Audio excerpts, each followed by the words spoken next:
১ থেকে ১২তম নিবন্ধন প্রার্থীদের প্যানেল ভিত্তিক নিয়োগের নির্দেশ।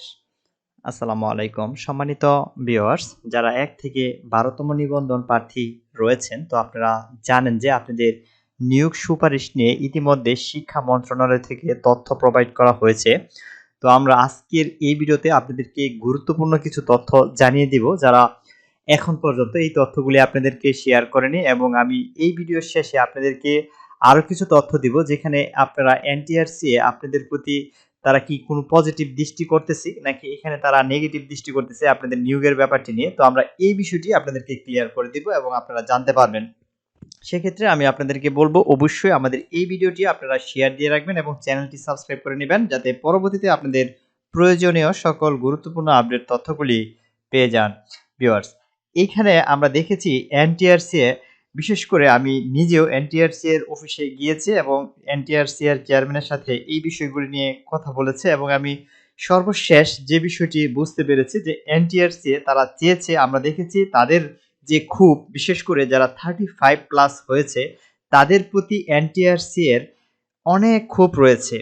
বিশেষ করে যারা এনটিআরসি এর উচ্চ পর্যায়ের যে কর্মকর্তা রয়েছেন তারা 35 প্লাসদের কোনো কথাই তারা শুনতে চায় না, এবং তারা তাদের প্রতি ক্ষোভ প্রকাশ করে, এবং তাদের নিয়োগের ব্যাপারে তারা কখনোই চায় না যে তাদের নিয়োগ হয়। এই বিষয়টা নিয়ে তারা খুবই অ্যালার্ট। সেক্ষেত্রে আমি বলবো, যেহেতু ১ থেকে ১২তম নিবন্ধন প্রার্থীদের এখানে কথা উঠতেছে এবং তাদের নিয়োগের বিষয়টি আমরা এর আগেও দেখেছি, যেখানে প্যানেল ভিত্তিক নিয়োগের জন্য ১ থেকে ১২তম নিবন্ধন প্রার্থীরা তারা তাদের দাবি জানিয়েছিল এবং অনেক দিন যাবৎ এটির উপর আন্দোলন করে আসছিল যাতে তাদের এই নিয়োগটি দেওয়া হয়।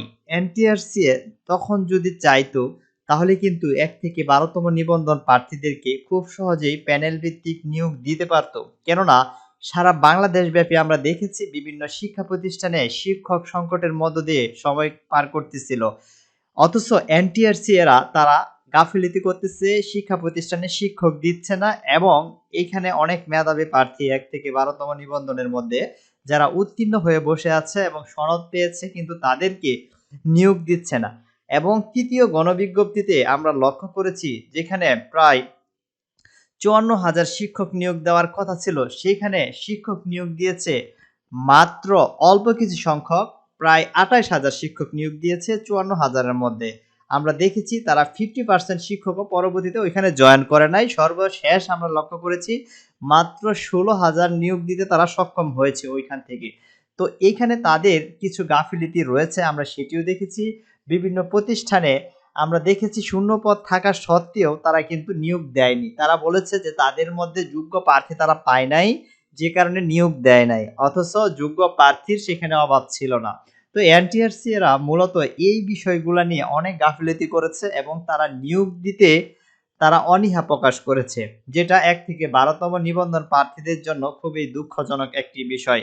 তবে আমরা আশা করতেছি এখন এই বিষয়টা যদি শিক্ষা মন্ত্রণালয় হ্যান্ডেল না করে তাহলে এনটিআরসি এরা জীবনও আপনাদের নিয়োগ সুপারিশ করবে না, যতক্ষণ না শিক্ষা মন্ত্রণালয় এই বিষয়টা ক্লিয়ার করে নোটিশ প্রকাশ না করতেছে, অনুমোদন না দিতেছে। সেক্ষেত্রে আমি বলবো এটিকে অবশ্যই শিক্ষা মন্ত্রণালয়ের সহযোগিতার মাধ্যমে আপনাদের নিয়োগটি নিশ্চিত করতে হবে। এখন যেহেতু শিক্ষামন্ত্রী দায়িত্বে রয়েছেন এহসানুল হক মিলন, তো এই শিক্ষামন্ত্রীকে ধরেই এই বিষয়টা হ্যান্ডেল করে আপনাদের নিয়োগ নিশ্চিত করতে হবে।